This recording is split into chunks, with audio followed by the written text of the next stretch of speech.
Hello hello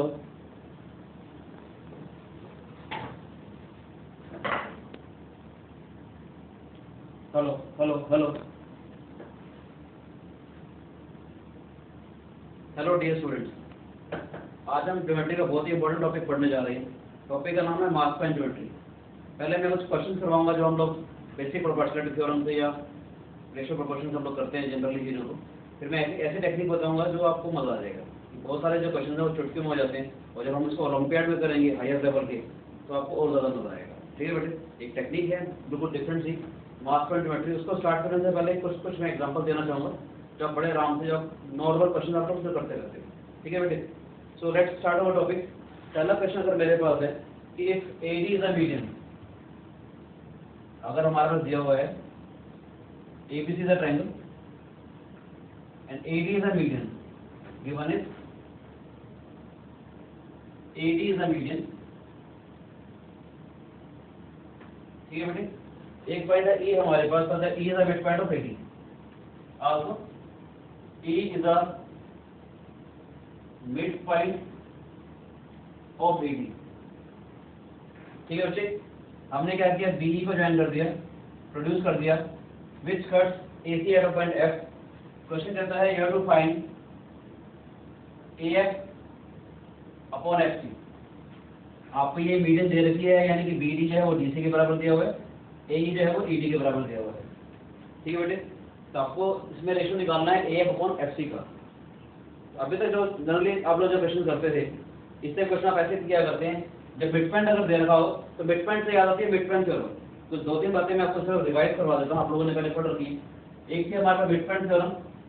mid point theorem क्या कहती है कि अगर एबीसी हमारे पास कोई भी ट्रायंगल दिया हुआ है, मिड पॉइंट थ्योरम क्या कहती है कि अगर एबीसी हमारे पास कोई भी ट्रायंगल दिया हुआ है कि D and E are the mid point, D और ई अगर इसके मिड पॉइंट होते हैं, then D is parallel to BC as well as D is half of BC. ये होती है हमारे पास मिड पॉइंट थ्योरम। हमने ये डराइव भी करी थी। ठीक है, एक रिवाइज आपको चीज और करवा देता हूँ। एक होती है हमारे पास थेल्स थ्योरम। थेल्स थ्योरम का मतलब हम उसको बेसिक प्रोपोर्शनलिटी थ्योरम यानी बीपीटी भी कहते हैं हम लोग। ठीक है बेटे, इसको भी मैं सिर्फ आपको रिवाइज करवा रहा हूँ इस टाइप क्वेश्चन करने के लिए कि अगर एबीसी हमारे पास कोई भी ट्रायंगल दिया हुआ है, एबीसी अगर हमारे पास कोई भी ट्रायंगल दिया हुआ है and if D is any line which is parallel to BC, D is any line which is parallel to BC, तो होता क्या है, यानी कि डी अगर बीसी के पैरेलल अगर दे रखी है, then we have a standard result that is AD upon DB, that is this upon this is equal to AD upon EC. तो दिस अपॉन दिस जब दिस अपॉन दिस के बराबर हो जाएगा। इसकी कुछ कोरोलरीज होती है, आप चाहो तो ये भी यूज कर सकते हो कि एडी अपॉन में AB that is this upon total is equal to AD upon AC that is this upon total. ठीक है, आप चाहो तो ये रिजल्ट ऐसे भी यूज कर सकते हो कि डीबी अपॉन में AB that is this upon total is equal to EC upon में एसी। ये थोड़े से स्टैंडर्ड रिजल्ट है जो हम लोगों ने बेसिक थ्योरम्स के अंदर आए थे। ठीक है, ये मैंने आपको रिवाइज करने के थ्योरम लिख दिए। अभी मैंने क्या बोला कि अगर मुझे दे रखा है एबीसी कोई भी ट्रायंगल दिया हुआ है, D is a mid point of BC and E is a mid point of AD, we have to calculate the ratio of AF is to FC. Generally करते क्या है बेटे, हम लोग क्या करते हैं, हम एक लाइन ड्रॉ करते हैं पैरेलल टू दिस। जब कोई मिड पॉइंट दे रखे हो तो मिड पॉइंट से हमारे को जनरली मिड पॉइंट थ्योरम याद आती है बेटे। जब कभी भी अगर हमारे को मिड पॉइंट अगर दे रखे हो तो मिड पॉइंट से हमारे को जो है मिड पॉइंट थ्योरम याद आती है। ठीक है बेटे, मैं वही कहना चाहूंगा आप लोगों को, देखते हैं कि अगर हमारे पास हमने एक लाइन ड्रॉ कर दी, let this be FG, that DG is parallel to BF, that DG is parallel to BF.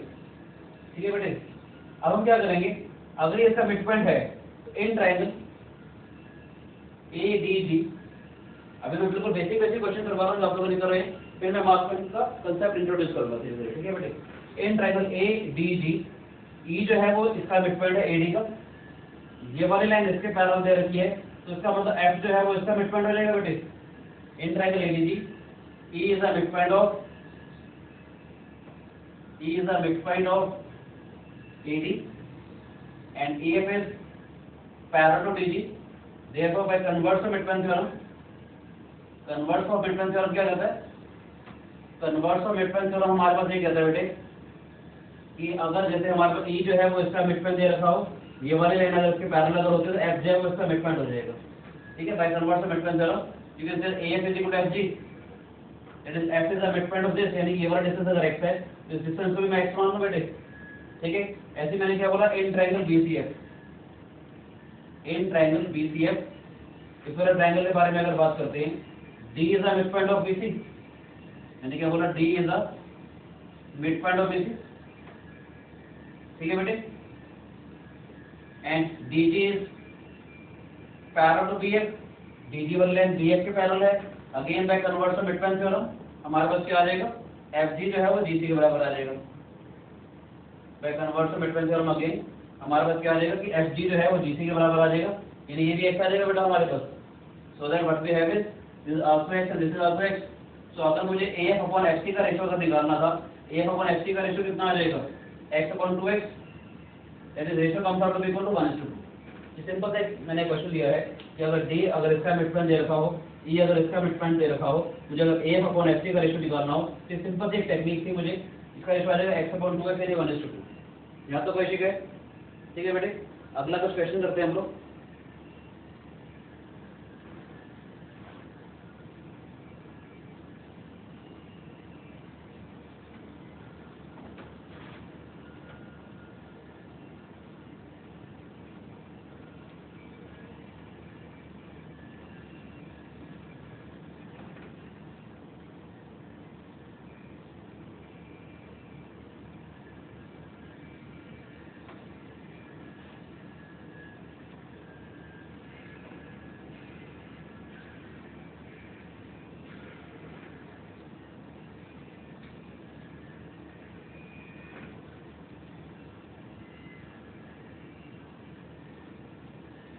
Next question है बेटा हमारे पास, अब क्या D एक ऐसा पॉइंट दिया हुआ है हमारे पास, D is given to be a point such that BD is to DC is given to be 2:3।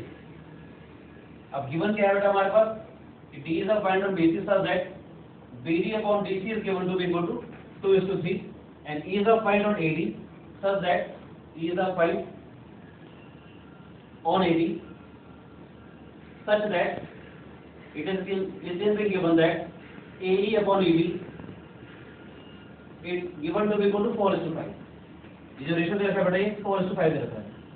पिछले वाले क्वेश्चन में क्या था, हमारे पास मिडपॉइंट दे रखा था, ठीक है। अब यहाँ पर क्या रेशियो चेंज हो गया, BD is to DC is given to be 2:3 और E एक पॉइंट दे रखा है, so that AE is to ED is given to be equal to 4:5। दोबारा से मुझे AF/FC निकालना है बेटे। Again we have to calculate the ratio AF/FC। Again the same technique, if I draw a line parallel to this, if I draw a line parallel to this, तो Thales theorem से हमारे पास क्या आ जाएगा बेटे, इन ट्रायंगल अगेन मैं एक काम करूँ, इसको मैं A मान लेता हूँ, इसको B और C मान लूँ बेटा। इस लाइन को मैंने A मान लिया, इस लाइन को B मान लिया, इस लाइन को मैंने C मान लिया है। तो again in triangle ADG, in triangle ADG हमारे पास क्या है, AF is parallel to DG। EF वाली लाइन जो है वो DG के पैरेलल है। Therefore by basic proportionality theorem या by Thales theorem what we have is AE upon ED, AE upon ED का जो रेशियो है वो AF upon FC का रेशियो आ जाएगा बेटे। AE upon ED का जो रेशियो है वो AF upon FG का रेशियो आ जाएगा, ठीक है। This upon this is equal to A upon FG, यानी कि हमारे पास क्या है 4/5 इज इक्वल टू A/B, ऐसा लिख लूं मैं इसको, A/B इज इक्वल टू 4/5, एक ही बात है, ठीक है राजेश। ऐसे मैंने ये वाले लाइन इसके पैरेलल ड्रॉ करी है। अगर मैं देखता हूँ in triangle BFC, in triangle BFC again DG is parallel to BF, ये वाली लाइन जो उसके पैरेलल है। दोबारा से बाय थेल्स थ्योरम तो by DBD what we have is BD is to DC, BD upon DC का जो रेशियो है बेटे वो FG इज टू GC का रेशियो आ जाएगा, ठीक है। BD to DC का रेशियो कितना था, 2:3। ये जो रेशियो है 20:3 आ जाएगा, यानी कि 20:3 मेरे पास आ गया 2:3। A to B is given to be 4:5, B to C is given to be 2:3। Ratio proportion की आपने प्रॉपर्टी पढ़ी होगी कि अगर आप A/B दे रखा हो, B/C दे रखा हो, मुझे A to B to C अगर कैलकुलेट करना हो फॉर एग्जांपल, तो हम लोग क्या करते हैं, इसके न्यूमरेटर को इन दोनों से मल्टीप्लाई करेंगे, यानी कि A/B क्या हो जाएगा हमारे पास, अगर a अपॉन b और b बाई c दे रखा है तो b बाई c का रेशियो यहाँ पर जो इसका न्यूमरेटर 2 आ रहा है, इन दोनों को मल्टीप्लाई करूंगा 2 से, तो 4/5 जो दे रखा था इसको दोनों को मैंने 2 से मल्टीप्लाई कर दिया तो 8/10 हो जाएगा बेटे। a बाई b का जो रेशियो है वो 8/10 हो जाएगा। ऐसे ही b/c का जो रेशियो होगा, अब इसमें क्या करेंगे, इसे मल्टीप्लाई करेंगे जो b वाला पार्ट आ रहा है 5 से, यानी 2/3 मेरे पास था उसको मैंने 5 से मल्टीप्लाई कर दिया, तो दोनों को 5 से अगर मल्टीप्लाई करूंगा तो ये 10:15 हो जाएगा। अब आप लोग देख रहे हो कि b वाला पार्ट सेम आ गया, तो a/b/c जो होगा हमारे पास वो किसके बराबर हो जाएगा, 8:10:15 हो जाएगा बेटा। यानी ये 8:10:15 हो गया। मुझे अगर निकालना हो अब AF अपॉन FC का रेशियो का निकालना है, 8/10 + 15 यानी 25 हो जाएगा बेटे। समझ आया कि नहीं आया? अगर 8:10:15 अगर पार्ट दे रखा है हमारे को, मुझे अगर AF अपॉन FC का रेशियो निकालना है तो इन दोनों को ऐड कर देंगे 10 + 15। अगर आप उसको लिखना चाहते लिख सकते हैं 8x 10x 15x। अगर रेशियो अगर 8:10:15 है तो लेंथ क्या हो जाएगी 8x, ये लेंथ हो जाएगी 10x, ये लेंथ हो जाएगी 15x। तो टोटल लेंथ कितनी हो जाएगी बेटा हमारे पास 25x हो जाएगी। तो AF अपॉन FC का रेशियो कितना आ जाएगा 8x/25x। ये ratio comes out to be equal to 8/25। ठीक है बेटे, ये भी सिंपल से क्वेश्चन करवा रहा हूँ कि अगर मैं डायमेंशन अगर चेंज करता हूँ तो कैसे करते हैं। बेसिक इक्विटी थ्योरम से हमने किया था, इससे पहले बार हमने मिडटर्म थ्योरम से किया था। धीरे धीरे देखेंगे हम टेक्निक थोड़ी सी और चेंज करेंगे बेटे। ठीक है,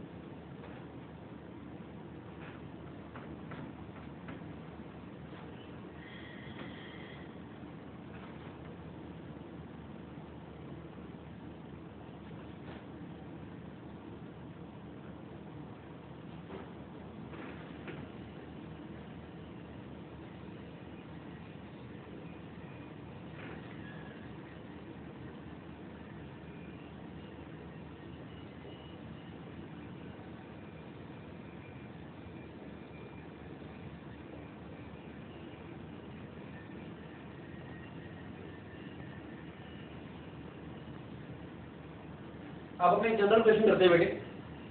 अब एबीसी कोई भी ट्रायंगल दिया हुआ है हमारे पास, दोबारा से मैंने क्या बोला, BD/DC is given to be in the ratio m/n। कोई भी रेशियो दे रखा है m/n और E is of point on AD such that AE upon EC is given to be in the ratio x/y। ठीक है बेटे, again we have to find the ratio AF/FC। मुझे निकालना है AF अपॉन FC का ratio. ठीक है बेटे, तो कैसे करेंगे, सेम लॉजिक, मैंने लाइन ड्रॉ कर दी DG is parallel to EF। ठीक है बेटे, इसको अगर मैं रेशियो मान लेता हूँ, ये A मान लेते हैं, D और C मान लेते हैं, तो वही हमारे पास आएगा जैसा मैंने पहले किया था, in triangle ADG EF is parallel to DG। ये वाली जो लाइन है वो बेटा इसके पैरेलल है हमारे पास। तो इसका मतलब क्या है, हमारे पास आ जाएगा AE/ED का जो रेशियो है हमारे पास वो आ जाएगा AF अपॉन FC का रेशियो, FG का रेशियो। AE अपॉन ED का जो रेशियो है वो A अपॉन FG का रेशियो आ जाएगा बेटे। यानी कि हमारे पास आ जाएगा x/y = a/b, यानी A/B का जो रेशियो है वो x/y आ जाएगा। ऐसे ही इन ट्रायंगल BFC मैं कहना चाहूंगा DG is parallel to BF। ये वाली जो लाइन है वो BF के पैरेलल आ रही है बेटे। तो हमारे पास क्या आ जाएगा, again BD upon DC is given to be equal to FG upon DC। This upon this का जो रेशियो है तो FG अपॉन DC का रेशियो आ जाएगा। यानी कि हमारे पास क्या आ जाएगा कि B अपॉन C का जो रेशियो है वो आ जाएगा m/n, m/n is equal to B/c। ठीक है बेटे, तो दोबारा से मुझे अगर A/B/C निकालना है तो क्या करेंगे, A अपॉन B दे रखा है हमारे पास x/y और B/c दे रखा है हमारे पास m/n। सेम सेम बनाने के लिए क्या करेंगे, दोनों का m से मल्टीप्लाई कर देते हैं। A अपॉन B हो जाएगा mx अपॉन my, यहाँ B अपॉन C क्या हो जाएगा, इसको हम मल्टीप्लाई करेंगे y से, ये हो जाएगा my अपॉन ny। आप लोग देख रहे हो दोनों में B की जो वैल्यू है वो सेम आ गई हमारे पास। तो इसका मतलब A/B/C किसके बराबर हो जाएगा हमारे पास, mx/my/ny हो जाएगा बेटे। समझ आए? मुझे अगर AF अपॉन FC निकालना है, AF अपॉन FC कितना हो जाएगा, mx अपॉन, इन दोनों को ऐड कर देंगे, that is m + n times y। ठीक है, याद करते रहेंगे mx, इसको मल्टीप्लाई किया इससे, इसको ऐसे मल्टीप्लाई किया और नीचे क्या आ जाएगा, इन दोनों का सम को मल्टीप्लाई करेंगे y से। यानी क्या हो जाएगा, m को x से मल्टीप्लाई किया mx आ जाएगा, नीचे इन दोनों का सम किया m + n टाइम्स y आ जाएगा हमारे पास। This is the ratio AF upon FC। ये एक जनरल टेक्निक है, मगर मैं अब आपको थोड़ी सी अच्छी टेक्निक सिखाना चाहूँगा, ठीक है, इसका नाम हमारे पास है मार्क्स एंड ज्योमेट्री। अभी हम टॉपिक स्टार्ट करते हैं मार्क्स एंड ज्योमेट्री के बारे में।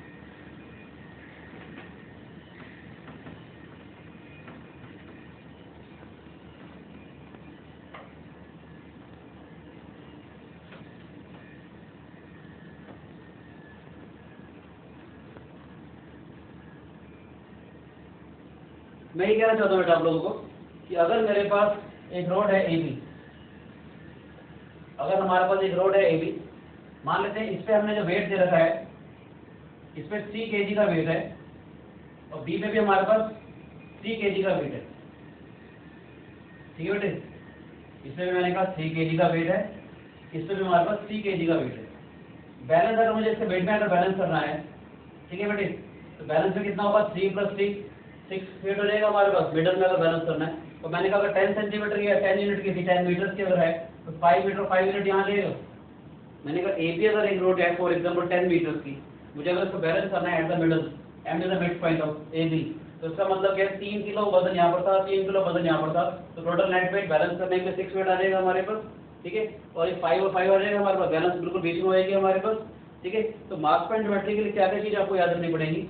मैं MA से रिप्रेजेंट कर रहा हूँ मास एट A, MB से रिप्रेजेंट करूंगा मास एट B, M से रिप्रेजेंट करेंगे मास एट M, जहां हमारा वेट बैलेंस होगा। तो क्या चीज आप लोगों ने याद रखनी है, तो मेन रिजल्ट जो आप लोगों ने ध्यान देना है वो ये होगा हमारे पास, ध्यान देंगे, देखो 3 × 5 जो है यहाँ पर, वो 3 × 5 के बराबर आ रहा है। जो मेन लॉजिक होता है इसको बैलेंस करने का वो ये होता है, mass at A × AM is equal to mass at B × BM।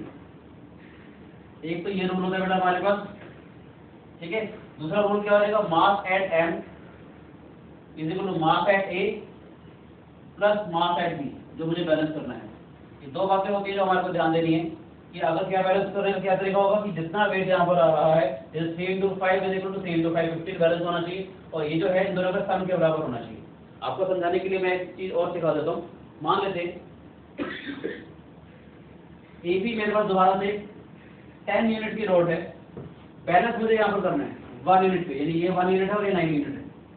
Total जो रोड है फॉर एग्जाम्पल 10 मीटर की है, 1 मीटर यहाँ पर हो गया, 9 मीटर यहाँ पर हो गया, ठीक है बेटे। और हमने कहा A पे जो वेट है वो 36 kg, A पे जो मैंने वेट रखा है वो 36 kg रखा है, B पे जो मैंने वेट रखा है वो 4 kg रखा है। मुझे अगर M पे अगर वेट बैलेंस करना है, ठीक है, रोड को अगर बैलेंस करना है हमारे पास, तो क्या करेंगे, बैलेंस करने के लिए कितना वेट आएगा, टोटल 36 + 4 40 यहाँ पर होगा, ठीक है। और क्या रूल होना चाहिए हमारे पास, क्या रूल आएगा हमारे पास, 36 × 1 इज इक्वल टू 4 × 9। समझ आए कि अगर मुझे बैलेंस करना था M पे, ठीक है, तो यहाँ ऐसे कह सकते हो यहाँ 36 kg है, अगर आप इसको ऐसे कह सकते हो कि 36 kg यहाँ पर अगर है, तो यहाँ 1 यूनिट पे मुझे M पे अगर वेट को बैलेंस अगर करना है, ठीक है, तो अगर 10 यूनिट की लेंथ थी, 1 यूनिट यहाँ पर हो गया, 9 यूनिट यहाँ पर हो गया। क्वेश्चन अगर ये कहता है कि मैं कितने यहाँ पर वेट रखूँ, तो क्या हो जाएगा हमारे पास, 36 × 1 इज इक्वल टू 9 × 8 हो जाएगा हमारे पास।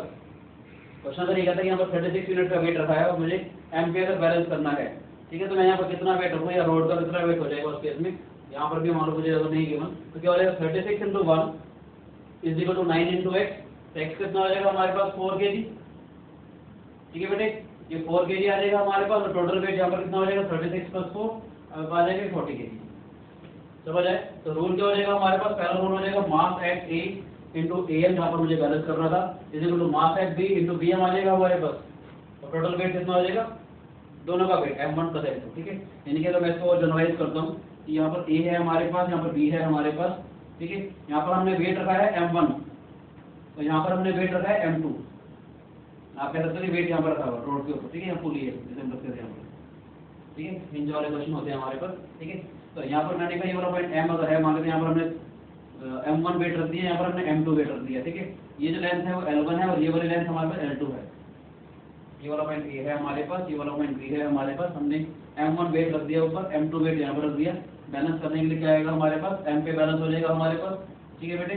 तो क्या होगा हमारे पास रूट कि M1 × L1 this into this is equal to M2 × L2, और टोटल वेट अगर ये M है हमारे पास, टोटल वेट कितना हो जाएगा हमारे पास m1 प्लस m2। दो रूल आपने याद रखने सिंपल से कि this into this m1 into l1 is equal to m2 into l2। और दूसरी बात जो बैलेंस अगर होगा वो किसके बराबर हो जाएगा, दोनों के सम के बराबर। यहाँ से एक शानदार सी चीज बताना चाहूंगा कि m1 अपॉन m2 का जो वेट का जो बैलेंस होगा वो l2 अपॉन l1 के बराबर आ जाएगा बेटा। ये ध्यान से देखिएगा m1 into l1 is equal to m2 into l2 था, यानी कि इनके बेस m1 अपॉन m2 का जो रेशो है वो इस लेंथ के बराबर आ जाएगा, l2 अपॉन l1 का रेशो आ जाएगा। या इसको ऐसे भी कह सकते हैं कि अगर मुझे l1 अपॉन l2 का रेशो निकालना हो, कभी भी अगर मुझे इसका रेशो अगर निकालना है l1 अपॉन l2 का, तो ये क्या हो जाएगा m2 पे m1 आ जाएगा बेटा। ये ठीक है कि नहीं। कभी भी अगर मुझे इन लेंथ का अगर रेशो निकालना हो तो कितना होगा, कितना वेट यहाँ पर पड़ा हुआ है अपॉन कितना वेट यहाँ पर रखा हुआ है। समझ आए। क्वेश्चन करवाता हूँ तो आपको क्वेश्चन समझ में आएगा। बस बेसिक चीज आपने याद रखनी है कि अगर ये रोड अगर है मेरे पास, यहाँ पर कितना वेट रखा है, यहाँ पर कितना वेट रखा, बैलेंस करने के लिए हमने यहाँ पर वेट रखना है। यहाँ this weight into this length is equal to this weight into this length, और टोटल वेट कितना हो जाएगा, दोनों के सम के बराबर। मैं कुछ क्वेश्चन करवाता हूँ तो आपको अच्छे से समझ में आएंगे। ठीक है बेटे। इससे पहले कुछ और एक दो आइडिया मैं समझा देता हूँ आपको मास स्पेक्ट्रोमेट्री बैटरी की।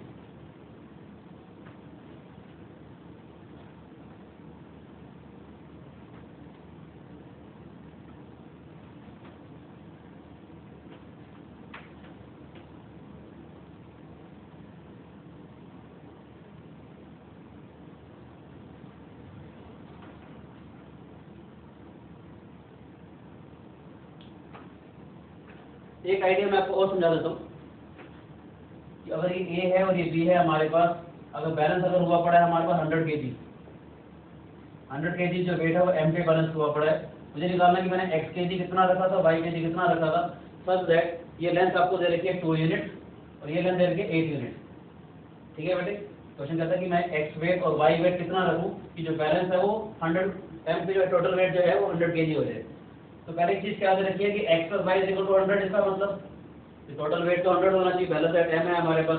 दूसरा क्या हो जाएगा हमारे पास 2 into x, this into this is equal to 8 into y हो जाएगा बेटा। Mass at a into this length is equal to mass at b into this length. तो इसका मतलब x अपॉन y का जो रेशो होगा वो 8 अपॉन में 2 यानी 4:1 हो गया। यानी कि इन दोनों वेट को मुझे ऐसे डिस्ट्रीब्यूट करना है जिसका जो रेशो है वो 4:1 आ जाए। तो रेशो प्रोपोर्शन से देखो, अगर x/y अगर आपको 4:1 दे रखा हो, टोटल वेट अगर आपको 100 हो तो x कितना हो जाएगा 4 अपॉन में टोटल, दैट इज 4 + 1 into 100 हो जाएगा बेटा। ये दैट इज 4/5 of 100 कितना हो जाएगा बेटा हमारे पास 80 kg वेट हम यहाँ पर रखेंगे। y कितना हो जाएगा हमारे पास, y हो जाएगा 1 अपॉन में 4 + 1 of 100 यानी 1/5 of 100 यानी कितना हो जाएगा 20 kg। अगर ये 100 kg वेट था तो इसका मतलब मुझे 20 kg वेट यहाँ पर रखना है। समझ आए। बैलेंस करने का तरीका समझ आया बेटे। ठीक है। कुछ क्वेश्चन करते हैं।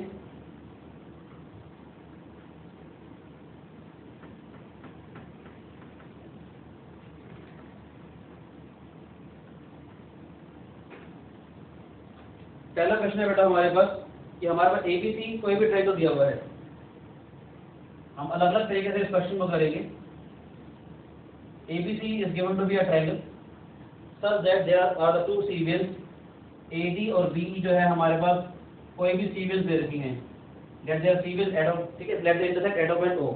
हमारे पास given है let BD to DC is given to be in the ratio 2:3 and AE is to EC is given to be in the ratio 3:5। हमारे को फाइंड क्या करना है, where to find OA upon OD।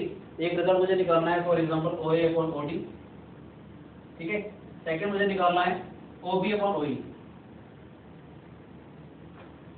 बहुत अच्छी सी technique है, पहले मैं धीरे धीरे आपको समझाना चाहूंगा।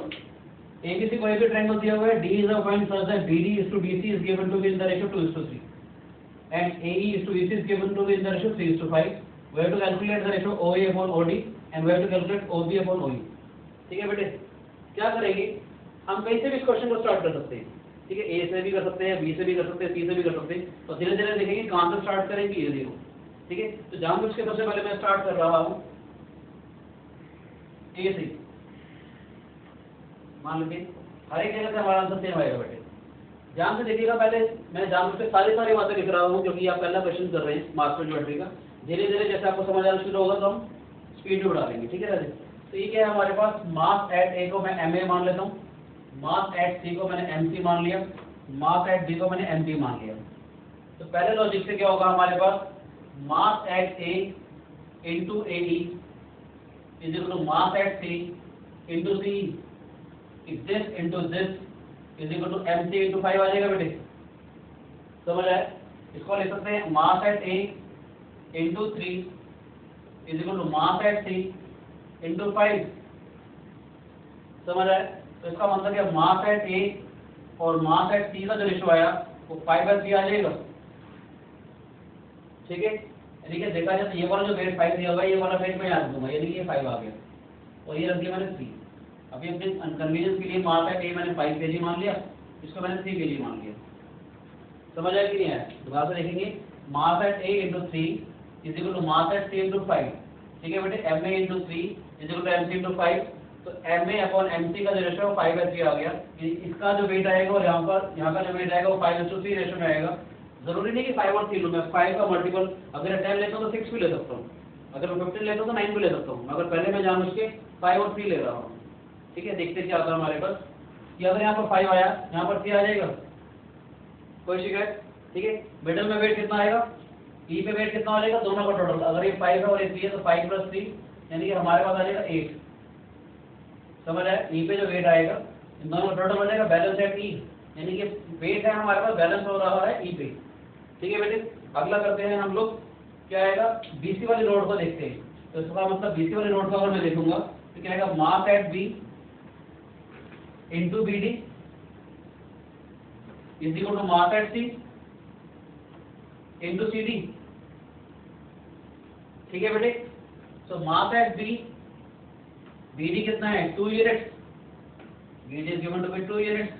मास एट सी हमारा हमने भी कैलकुलेट किया था 3, यहाँ 3 लिख देंगे बेटे, समझ आए।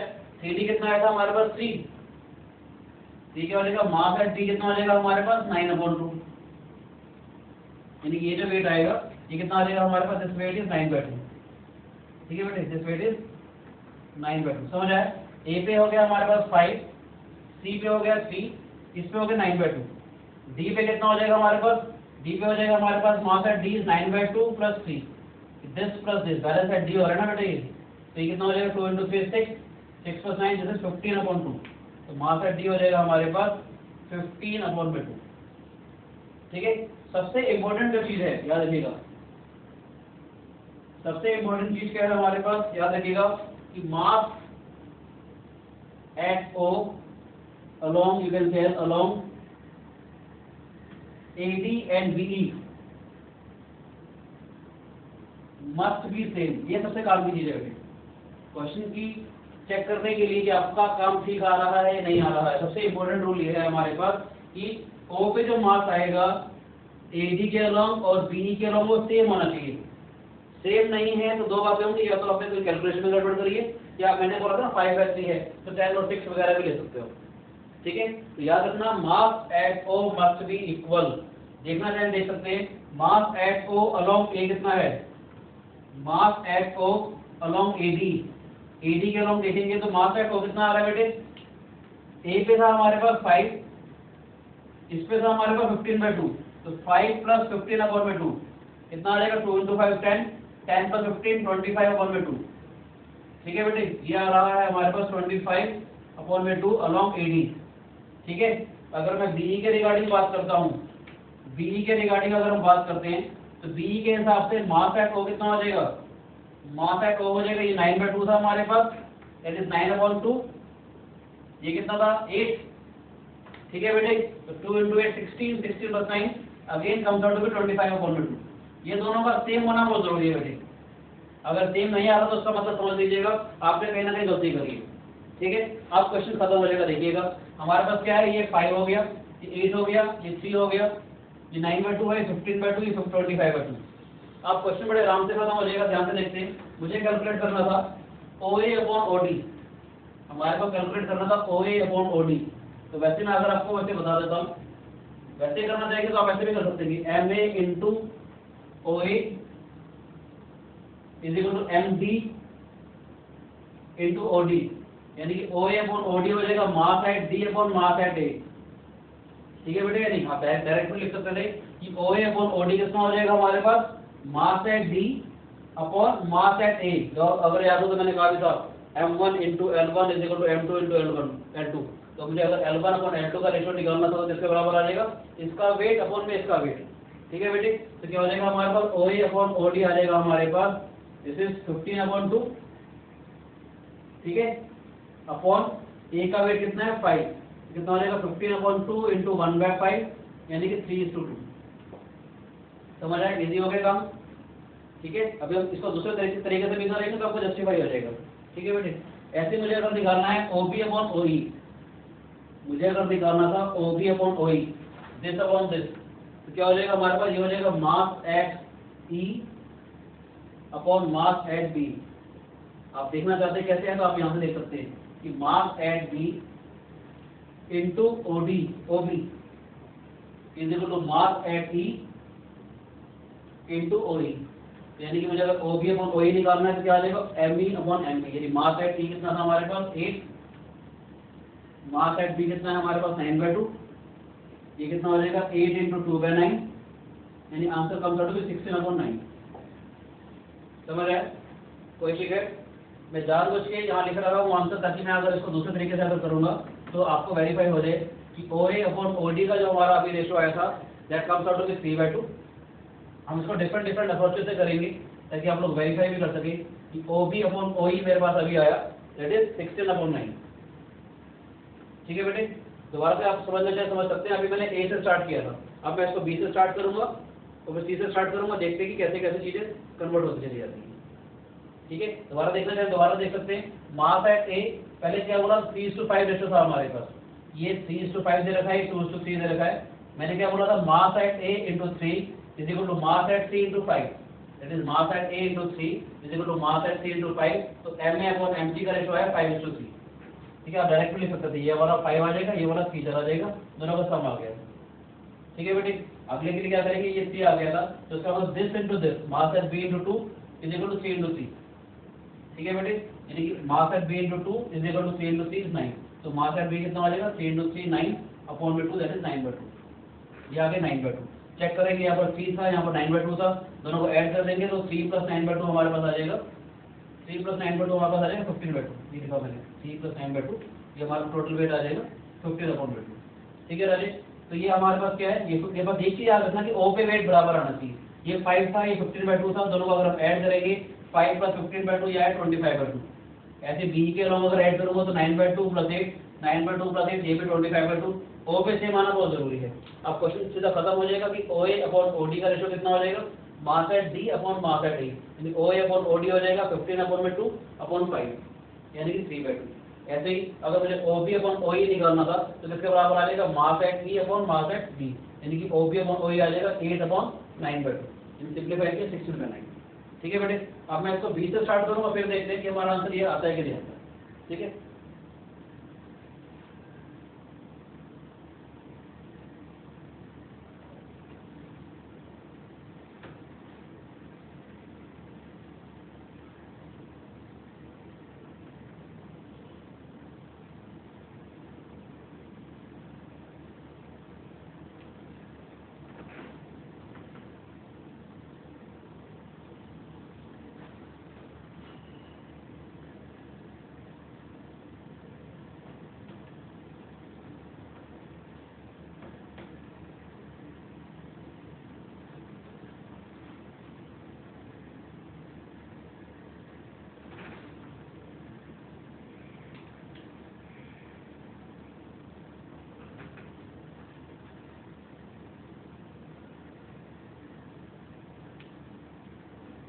ठीक है बेटे, ये 3 दे रखा है, ये 5 दे रखा है हमारे पास, ये E है हमारे पास, this is D।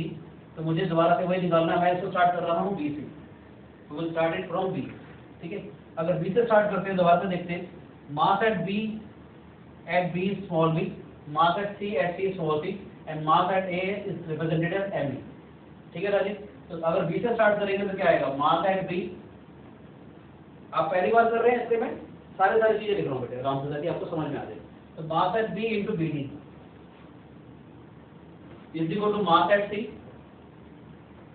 Into CD। ठीक है बेटे, तो mass at B, BD is given to be 2, mass at C CD is given to be equal to 3, समझ आया बेटे? यानी कि हमारे पास mass at B upon mass at C कितना आ जाएगा 3:2, यानी जो रेशियो आएगा वो 3:2 आ जाएगा। यदि देखा जाए तो ये वाला 3 यहाँ पर आ जाता है और ये वाला 2 यहाँ चला जाता है। ठीक है बेटे, टोटल बीच में कितना आ जाएगा हमारे पास, इनका सम 3 + 2 यानी कि 5 आ जाएगा। इजी हो गया। अब क्या करते हैं, हम AC के अलोंग देखते हैं। ठीक है, ये तो हमने इसके BC के अलोंग देखा था, मैं AC के अलोंग अगर देख रहा हूँ तो क्या आएगा, mass at A into AE is equal to mass at C into CE। ठीक है बेटे, so mass at A AE कितना हो जाएगा हमारे पास 3, मास एट C हमने कैलकुलेट किया था, अभी 2 आया था हमारे पास, ये वाला 2 जो है यहाँ पर आ गया था, दिस इज 2, और CE कितना हमारे पास 5। ठीक है बेटे, तो मास एट A कितना हो जाएगा हमारे पास 10/3, यानी यहाँ पर हमारे पास जो वेट आ गया वो आ गया 10/3।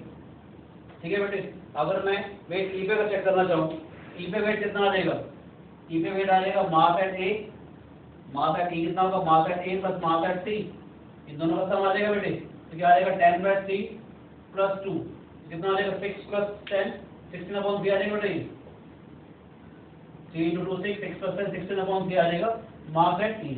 अब हमने क्या बोला था कि mass eight O must be same, O पे मास हम देखेंगे, AD के अलाउंग चेक किया एट O, AD के अलाउंग अगर चेक करेंगे एट O तो कितना आ जाएगा 10/3 + 5 15%, ये आ गया दोबारा से हमारे पास 25/3, दिस इज 25/3।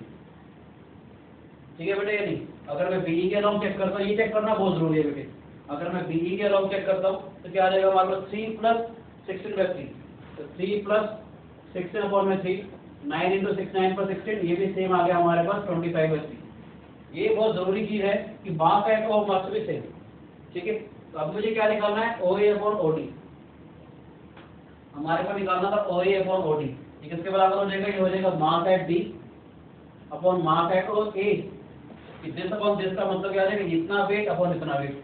क्यों आया, दोबारा से बता देना चाहता हूँ, ये इसलिए वजह से आता है क्योंकि mass at A into OA is equal to mass at D into OD आ जाएगा बेटे, तो मास एट OA/OD कितना आ जाएगा हमारे पास, यहाँ देखिए OA/OD हो जाएगा mass at D upon mass at A, तो मास एट D कितना था हमारे पास 5, this is 5, mass at A कितना हो जाएगा हमारे पास 10/3। ठीक है बेटे, दिस इज 10/3, थोड़ा सिंप्लीफाई करेंगे तो क्या आ जाएगा 5/10 इंटू C आ जाएगा हमारे पास, दैट इज 3/2। ये हमारे पास आंसर पहले जो आया था OA/OD का, देखिए जो रेशियो था वो 3:2 आया था। ठीक है बेटे, ऐसे अगर मुझे निकालना है OB/OE का रेशियो, अगर मुझे OB/OE का रेशियो निकालना है तो किसके बराबर आ जाएगा, mass at E upon mass at B, तो मास एट E कितना था हमारे पास 16/3, 16/3, and mass at B was 3, तो कितना आ जाएगा 16/3 into 1/3 comes out to be equal to 16/9, ये हमारे पास आंसर आएगा। ठीक है, समझ आए। अभी मैं इसको C से स्टार्ट करूंगा, फिर मैं इसको जानबूझ के आपको BPC थ्योरम से भी मतलब चेक करके दिखाऊंगा। कभी आप लोग मुझे कहोगे सर हमें कैसे पता कि आंसर ठीक आ रहा है कि नहीं आ रहा। ठीक है, तो जो मेथड आप लोगों ने ज्योमेट्री के पढ़े हुए हैं, थेल्स थ्योरम, ठीक है, BPT, तो मैं उनसे भी आपको अभी करके दिखाऊंगा कि सेम आपका आंसर आएगा, ताकि आपको टॉपिक पे इससे पूरा अच्छे से भरोसा हो जाए। ये मास एंड ज्योमेट्री बहुत ही इंपॉर्टेंट टॉपिक है, रेशियो प्रोपोर्शन निकालने के साइड से हम किसी भी साइड का कुछ भी रेशियो निकाल सकते हैं। ठीक है राजेश।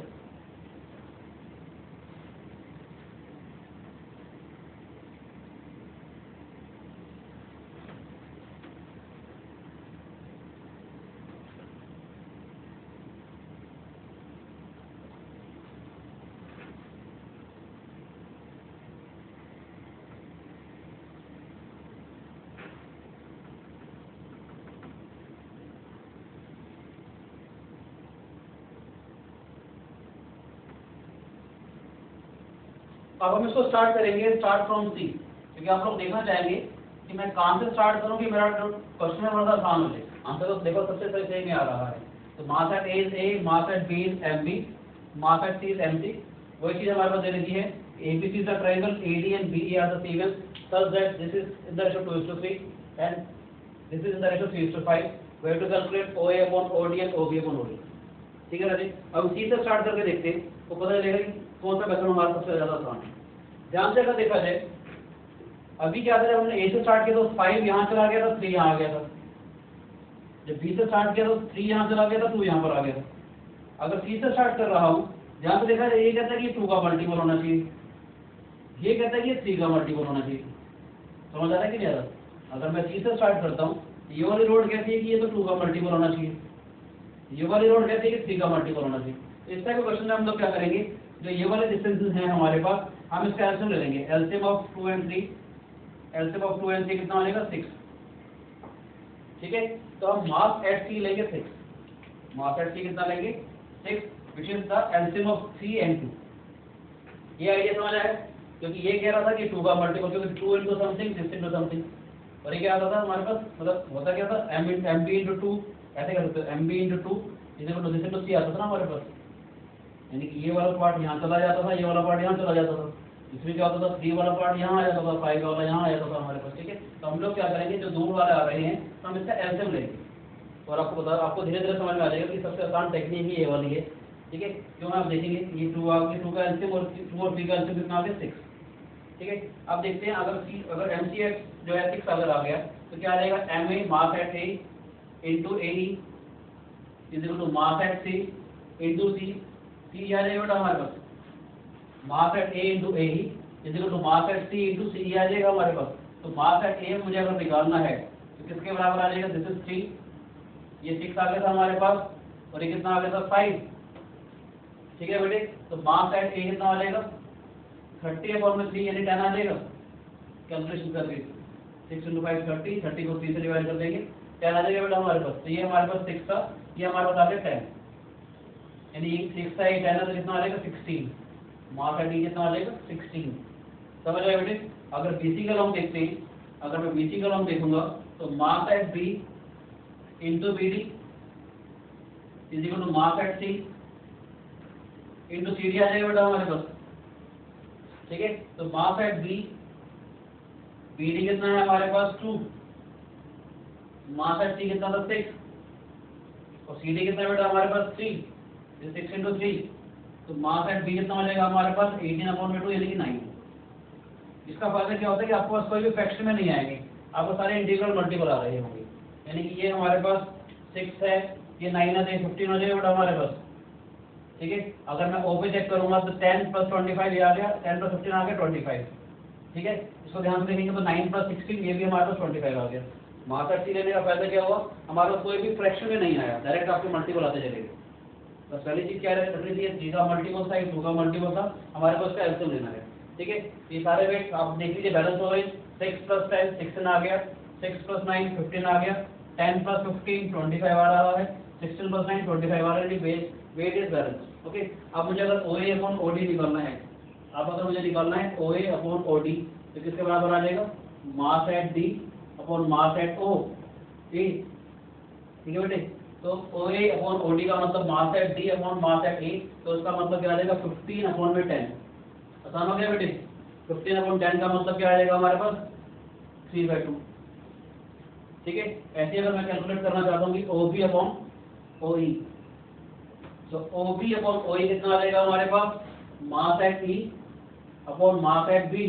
तो E पे मास कितना था बेटा? 16, ये कितना है हमारे पास? 9। डायरेक्ट आपका सब आंसर आ गया 16/9। आप देख सकते हैं, दिस इज 3/2, दिस इज 9, 16/9। ठीक है, अभी हम इसकी डिफरेंट टेक्निक्स करेंगे, आपको और मास एंड ज्योमेट्री का और मजा आएगा।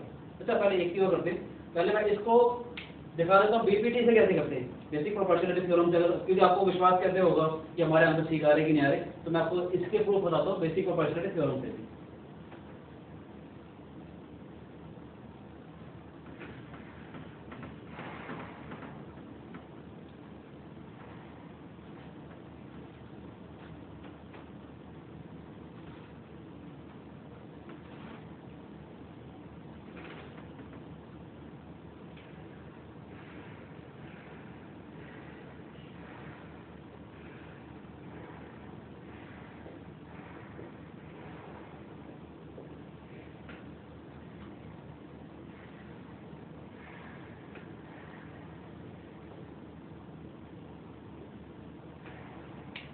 देखिए बेटे, हमारे पास दे रखा था कि ABC is a triangle, BD to DC is given to be 2:3 and AE to EC is given to be 3:5। और हमारे को कैलकुलेट करना था एक तो OA/OD और एक हमारे को कैलकुलेट करना था OB अपॉन OE।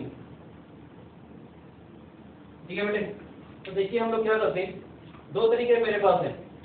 अगर मैं पहले इसके लिए करता हूँ, मैंने क्या किया, इसके पैरेलल लाइन यहाँ से ड्रॉ कर दी जैसा मैंने पहले भी करा था, ठीक है ना। अगर ये लाइन अगर मैं DG जो है अगर BE के पैरेलल लाइन ड्रॉ कर दूं, ठीक है बेटे, तो यहाँ से ध्यान से देखेंगे इन ट्राइंगल BEC वाले ट्राइंगल के अंदर हमने क्या किया, DG जो है वो पैरेलल ड्रॉ करी है BE के, कंस्ट्रक्शन करिए DG is parallel to BE। So by basic proportionality theorem what we have is BD upon DC का जो रेशियो है, दिस अपॉन दिस का जो रेशियो होगा वो EG/GC आ जाएगा बेटे। दिस अपॉन दिस का जो रेशियो है वो EG अपॉन GC का रेशियो आ जाएगा। BD upon DC is given to be 2:3। ठीक है, तो ये भी हमारे पास जो रेशियो है वो EG/DC आ जाएगा। ये रेशियो भी 2:3 आ गया। वैसे बाई चांस की बात है ये 5 यूनिट दे रखा है, तो 2:3 का मतलब ये भी 2 यूनिट और 3 यूनिट आ जाएगा। अदरवाइज कैसे करते हैं 2/5/5 and 3/5/5। ठीक है ना, तो ये 2 यूनिट आ गया, 3 यूनिट आ गया। ठीक है, अब मैं कहना चाहता हूँ मुझे निकालना था OA अपॉन OD, ये वाली लाइन पे उसके पैरेलल है in triangle ADG। In triangle ADG मैं कहना चाहूँगा OE is parallel to DG। OE तो DG के पैरेलल है। ठीक है बेटे, तो हमारे पास OA अपॉन OD का जो रेशियो है, दिस अपॉन दिस का जो रेशियो है वो AE अपॉन EG का रेशियो आ जाएगा बेटे। तो AE अपॉन EG का रेशियो यानी कि 3:2 हो गया। पहला वाला पार्ट प्रूफ हो गया हमारे पास, समझ आया पक्का। अगला क्या करते हैं, ये चीज समझ आया बेटे यदि, अगला क्या करेंगे ध्यान से देखते हैं। मैंने क्या किया, अगले वाले पार्ट के लिए मैं इसको हटा दूं, इसको हटाने के बाद मैं कहना चाहता हूँ ये प्रूफ आ गया, हट गया। अब क्या करते हैं, नेक्स्ट वाला आप मुझे अगर निकालना है OB अपॉन OE, तो हमने क्या किया, हमने इसके पैरेलल लाइन ड्रॉ कर दी। हमने एक लाइन ड्रॉ कर दी, ये this is parallel to this. Second वाले पार्ट के लिए हमने क्या किया, कंस्ट्रक्शन करी। मैंने कहा draw, you can name it as N, okay, draw EN parallel to AD। हमने EN वाले जो लाइन है वो AD के पैरेलल ड्रॉ कर दी। ठीक है बेटे, तो बात करते हैं ADC की। इन ट्रायंगल ADC वाले ट्रायंगल के बारे में अगर बात करेंगे, EN is parallel to this, ये वाली लाइन इसके पैरेलल है, तो हमारे पास क्या आ जाएगा, AE/EC का जो रेशियो है, AE अपॉन EC का जो रेशियो है बेटे, ये आ जाएगा हमारे पास DN अपॉन NC का रेशियो। समझ आया कि नहीं है, बेसिक प्रोपोर्शनलिटी थ्योरम से कि किसी भी ट्रायंगल के अंदर ये वाली लाइन अगर उसके पैरेलल है, तो 3:5 का जो रेशियो है वो 3:5 का रेशियो आ जाएगा बेटे। यानी ये जो रेशियो है ये भी 3:5 आ जाएगा हमारे पास। DN/NC का जो रेशियो है ये 3:5 आ जाएगा बेटा हमारे पास। समझ आया, DN/NC का जो रेशियो है वो 3:5 आ जाएगा। ध्यान से देखा जाए DC टोटल लेंथ कितनी है, DC की टोटल लेंथ है 3 यूनिट, तो 3 हमने 3 यूनिट मान लिया। ठीक है, तो DN कितना आ जाएगा हमारे पास, DN हो जाएगा हमारे पास 3/3 + 5 ऑफ 3। मुझे 3 यूनिट को 3:5 रेशियो में डिवाइड करना है, तो कैसे डिवाइड करते हैं, 3 अपॉन में टोटल यानी 3 अपॉन में 3 + 5 इंटू 3 यानी कितना आ जाएगा 3/8 इंटू 3 यानी आ जाएगा 9/8। ठीक है बेटे, DN आ जाएगा हमारे पास 9/8। और अगर NC के बारे में बात करेंगे तो NC कितना आ जाएगा हमारे पास 5 अपॉन में 3 + 5 ऑफ 3 यानी कि 5/8 इंटू 3 ये आ जाएगा 15/8। समझ आए। ठीक है, मुझे क्या निकालना है, OB/OE। ठीक है, अब बात करते हैं BEN वाले ट्रायंगल की केस में। इन ट्रायंगल BEN वाले ट्रायंगल के अंदर अगर आप देखेंगे तो क्या आएगा हमारे पास, OD is parallel to EN। OD वाली जो लाइन है वो EN के पैरेलल है, ये वाली जो लाइन है वो इसके पैरेलल है। Therefore way again BBD OB upon OE, OB upon OE का जो रेशियो है, दिस अपॉन दिस का जो रेशियो है वो BD/DN आ जाएगा बेटे। BD अपॉन में DN का रेशियो आ जाएगा, OB अपॉन OE का जो रेशियो है वो BD अपॉन DN का रेशियो आ जाएगा। BD is given to be equal to 2। ठीक है बेटे, BD 2 है। DN कितना था, DN हमने ये निकाला था अभी 9/8, दिस इज 9/8। ये कितना आ जाएगा 2 इंटू 8/9, तुम्हारा से हमारे पास 16/9 आ गया। ठीक है बेटे, तो आपको यहाँ से समझ आ गया होगा कि हम जो मास स्पेक्ट्रोमेट्री से कर रहे थे OA अपॉन OD का रेशियो हमारे पास आया 3:2 और OB अपॉन OE का भी रेशियो हमारे पास आ गया 16/9। ठीक है, hope it is clear to all of you. अब हम डिफरेंट टेक्निक्स करेंगे मास पंच ज्योमेट्री की, लाइक डिफरेंट अगर क्वेश्चन आए तो कैसे हम इसको अटैक करते हैं।